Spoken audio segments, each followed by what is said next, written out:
Assalamualaikum warahmatullahi wabarakatuh. Kali ini kita akan mempelajari bahasa Indonesia pada kelas 4 di bab 7 asal usul halaman 164 sampai 171. Oh ya teman-teman, di sini Kak Wafik sudah sediakan video lanjutan dari halaman awal hingga akhir. Ada juga kelas 2 sampai kelas 6 meliputi PAI, PJOK, matematika, kurikulum merdeka, dan tematik. Kalian bisa lihat di playlist atau di channel Kak Wafik ya. Tapi jangan lupa like, comment, subscribe. Mari kita mulai. Membaca kerjasama yang baik. Lumpia, lumpia, teriak Aju siang itu. Dia tak peduli kaki telanjangnya kepanasan. Mengapa tak ada seorang pun yang mau membeli lumpiaku? Keluh Aju.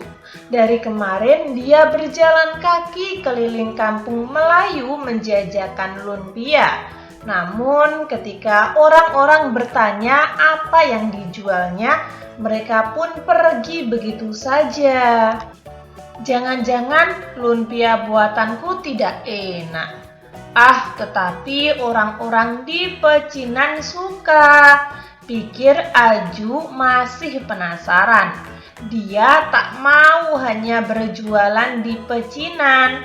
Aju ingin lumpianya laris dan bisa dinikmati semua orang.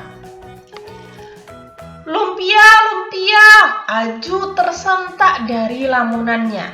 Seorang perempuan berteriak lantang. Beberapa orang keluar dari rumah dan membeli.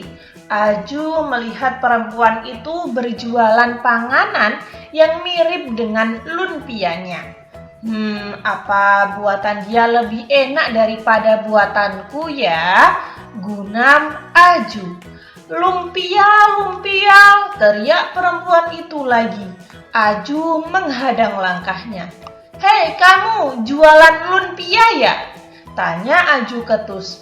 Lumpia, bukan lumpia, sahut perempuan itu. Bukan, yang betul lumpia. Lun artinya lunak, pia artinya kue. Itu bahasa Hokian. Bantah Aju ketus.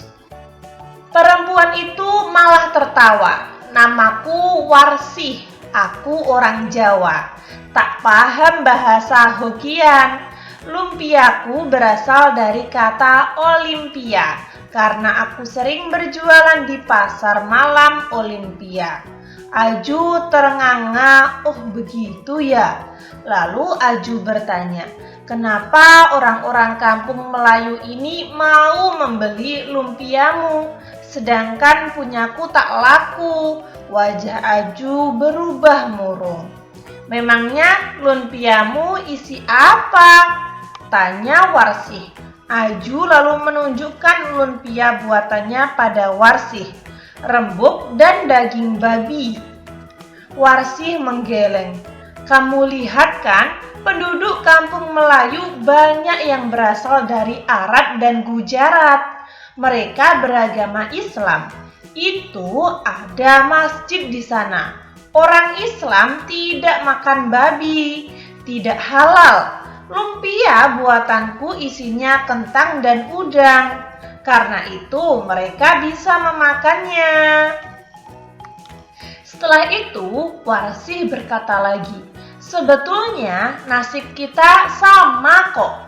Lumpia buatanku juga tidak laku di kawasan pecinan. Mereka tak suka lumpia kentang. Mereka maunya isi rembuk. Aju dan Warsih sama-sama terdiam. Namun sebenarnya otak mereka berpikir keras. Beberapa detik kemudian wajah Aju cerah. Aku ada ide. Mengapa kita tidak bekerja sama saja ya? Maksudku, ayo kita ciptakan resep baru supaya semua orang bisa menikmati lumpia buatan kita. Bagaimana caranya? Warsih heran. Apa kita bisa?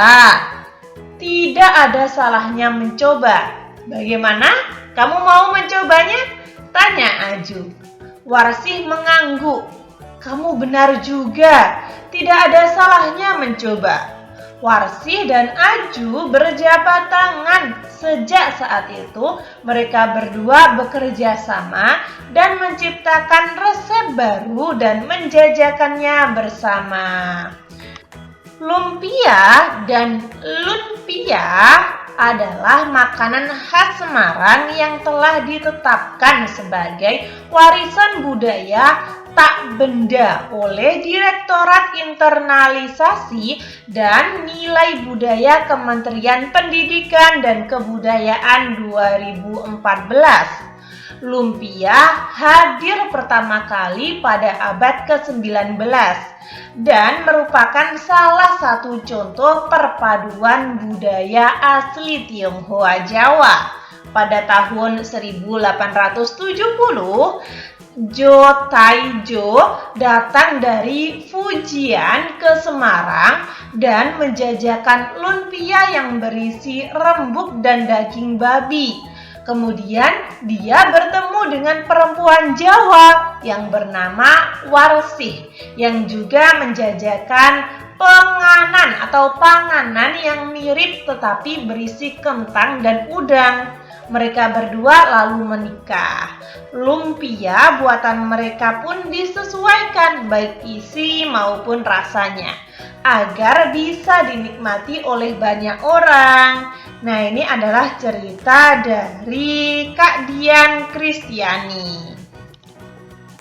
Diceritakan oleh Kak Dian Kristiani. Nah, diskusikan isi cerita kerjasama yang baik. Di sini ada beberapa pertanyaan nih teman-teman. Apa masalah yang dialami tokoh dalam cerita? Ada Jo dan Warsih tadi ya. Jo mencoba menjajakan lumpia, tapi orang-orang hanya bertanya dan tak membeli lumpia jualannya. Apa perbedaan panganan buatan Aju dan Warsih? Nah, Aju menggunakan campuran daging babi dan rembuk, sedangkan lumpia buatan Warsih terbuat atau berisi kentang dan udang. Bagaimana perasaan Aju dan Warsih ketika orang-orang menolak panganan buatan mereka? Aju dan Warsih sedih dan berkecil hati. Nah, kalian tulis sampai ini saja tidak apa-apa, namun ketika kalian ingin tulis semuanya itu lebih baik. Apa usaha Aju dan Warsih untuk mengatasi masalah mereka? Mereka bekerja sama untuk menciptakan resep baru yang bisa dinikmati oleh semua warga atau semua masyarakat. Menurut kalian, mengapa Warsih mau mengikuti rencana Aju? Karena Warsih berpikir tidak ada salahnya mencoba resep baru. Siapa tahu resep baru mereka akan memberikan keuntungan. Aju dan Warsih sepakat untuk menciptakan resep lumpia baru. Menurut kalian, bagaimana perbedaan lumpia versi lama dan versi baru yang mereka buat? Bahan-bahan yang digunakan disesuaikan dengan selera dan kepercayaan masyarakat setempat. Apakah menurut kalian cerita ini berdasarkan kisah nyata? Dari mana kalian mengetahuinya? Ya, ini diambil dari cerita nyata karena di akhir ceritanya ada narasi yang memberi informasi bahwa lumpia atau lumpia ini memiliki asal-usul. Menurut kalian, bagaimana proses percampuran budaya atau akulturasi lewat makanan ini? Bentuk gabungan, nah akulturasi sendiri itu adalah bentuk gabungan budaya tanpa menghilangkan unsur kebudayaan aslinya. Sedangkan pada isian lumpia ini disesuaikan dengan kebutuhan masyarakatnya, sesuai dengan kepercayaan masyarakatnya. Nah, seperti itu. Sebenarnya ini kalian bisa tulis dari sini sampai sini, teman-teman. Yang atas ini adalah pengertian dari akulturasi itu sendiri. Tahukah kalian ternyata banyak sekali kata dalam bahasa Indonesia yang merupakan serapan dari bahasa asing ataupun bahasa daerah. Bahasa asing yang banyak berpengaruh antara lain adalah bahasa Sanskerta, Arab, Tionghoa, Belanda, Portugis, Inggris, dan contohnya seperti ini. Ini ada bahasa Arab, Tionghoa dan Belanda. Bahasa Arabnya daftar, bahasa Tionghoanya bakmi, bahasa Belandanya absen.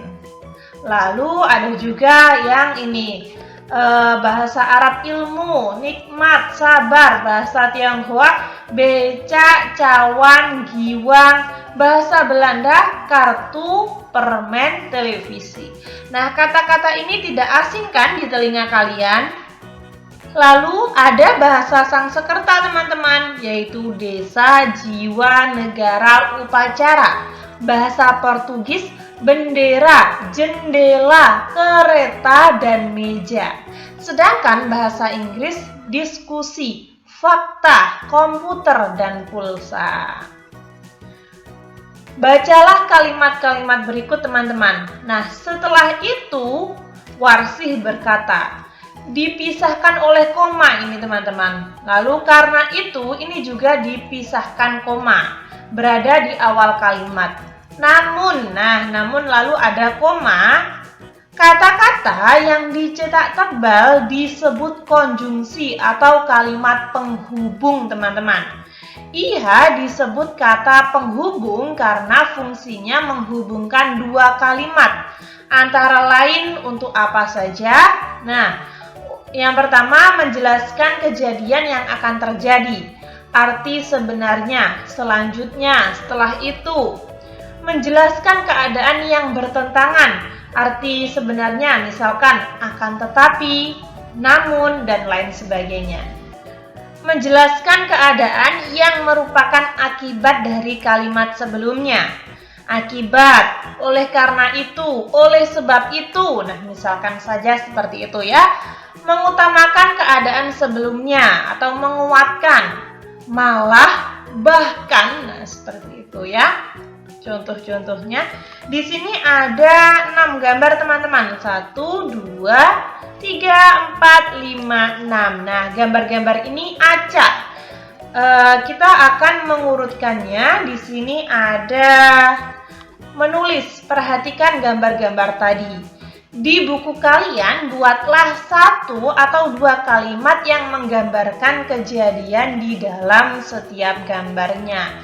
Dengan menulis cerita berdasarkan gambar, kalian berlatih membuat tulisan dengan urutan kronologi, menggunakan kata penghubung antar kalimatnya. Oke, kita akan bahas yang ini terlebih dahulu, yang Kak Wafik lingkari warna kuning ini ya. Nah, ini ketika kita urutkan, yang pertama yang mana teman-teman? Iya, yang nomor 5 terlebih dahulu. Nomor 5 ini ada seorang tokoh atau seorang laki-laki yang menaiki perahunya. Tokoh tersebut pergi mencari tempat tinggal. Setelah nomor 5, yaitu urutannya adalah nomor 1. Sampai di tempat yang menurutnya bagus, tokoh menambatkan perahunya. Setelah itu nomor 3 urutannya. Dia mulai membuat rumah untuk berteduh. Lalu rumahnya selesai, nomor 6. Dan setelah itu nomor 4. Tiba-tiba suatu hari tokoh melihat tanamannya dirusak. Atau rumahnya, maksud Kak Wafik ya. Sekitar rumahnya dirusak oleh binatang liar. Nah, barulah nomor 2. Tokoh merasa keadaan tidak aman, dia harus kembali mencari tempat baru. Nah, ini adalah alur dari cerita ini teman-teman. Sekarang kita akan bahas yang nomor 3. Susunlah kalimat-kalimat tersebut sesuai urutan peristiwa yang menurut kalian terjadi. Gunakan kata penghubung dalam kalimat dan akhir kalimat atau antar kalimat. Nah, ini misalkan Kak Wafik pakai nama Pak Imron ya. Pak Imron pergi dengan menaiki perahunya untuk mencari tempat tinggal dan lain sebagainya. Ini Kak kok banyak banget sih? Nah, ini Kak Wafik sesuaikan dengan pertanyaannya teman-teman. Pertanyaan dan gambarnya. Gambarnya aja ada 6, apalagi disuruh untuk menceritakan. Tentunya banyak ya. Kalian harus rajin-rajin dan sabar ketika menulisnya. Kurang lebih seperti itu teman-teman. Ketika teman-teman ada saran, masih kurang paham atau mungkin Kak Wafik salah ketik, salah pengucapan, kalian bisa tulis di kolom komentar agar Kak Wafik dapat memperbaikinya. Sekian, terima kasih. Jangan lupa like, comment, subscribe. Kak Wafik sudah sediakan video halaman lanjutan ya. Sekian, terima kasih. Wassalamualaikum warahmatullahi wabarakatuh.